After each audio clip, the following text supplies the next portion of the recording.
It was buried in the patch notes, and not mentioned at all in the update stream. 2.3 adds a minigame to the Serenity Pot, custom time trial races. And if that weren't awesome enough already, there appears to be no requirement for it besides having a Serenity Pot and purchasing the item, Leisure Device, a Rhythmic Sprinter, from Tubby. Was hyped for the Dragon Spawn event minigames, but now Genshin's letting me make my own? Fantastic! Let's put this thing to the test. First, how far apart can the pieces be? We have two pieces here, Activation Panel and Destination Ring. It goes without saying that the methodology here is point A to point B. Shocking, right? Okay, so what if we place the Activation Panel here and the Destination Ring on the other side of the area? Wonderful, it works. We can also place it on a floating platform and make it impossible for anyone to complete.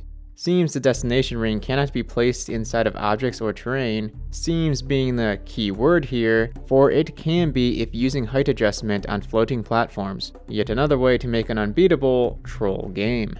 Does it still work if the Activation Platform and Destination Ring are in two separate sections of the map? Unfortunately, no. Can't separate the pieces across different sections. I tried to cheese it and somehow got it all the way over on a tree in another section, but the game, understandably, would not let me place it. Second, does using a teleport waypoint end the challenge?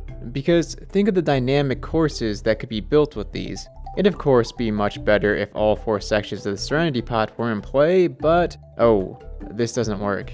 Never mind.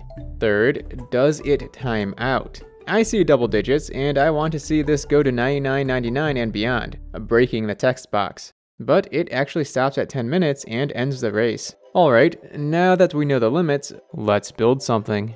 This tree that's out of bounds of the build area is something that caught my eye right away. It cannot be climbed, which makes it a tricky obstacle to navigate, although not too punishing of a fall since it's the first. A rock at the base here will allow any character to reach the walkable midsection. Once atop the tree, leap and fly to a series of floating platforms before having to climb a tree to reach more floating platforms. And finally, one last tree to climb before the goal. I like this already.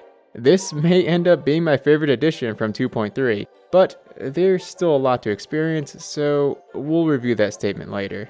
Now, if they just add glide boost rings and updrafts for us to place, we could get really creative.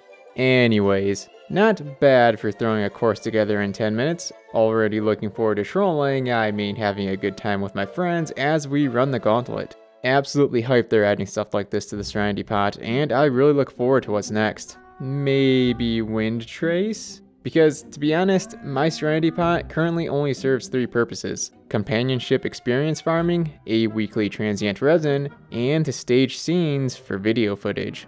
However, I now have a reason to build it. About to dedicate an entire Serenity Pot theme to building savage obstacle courses, and it will be a grand old time. This is Musashi, signing off. Till next time.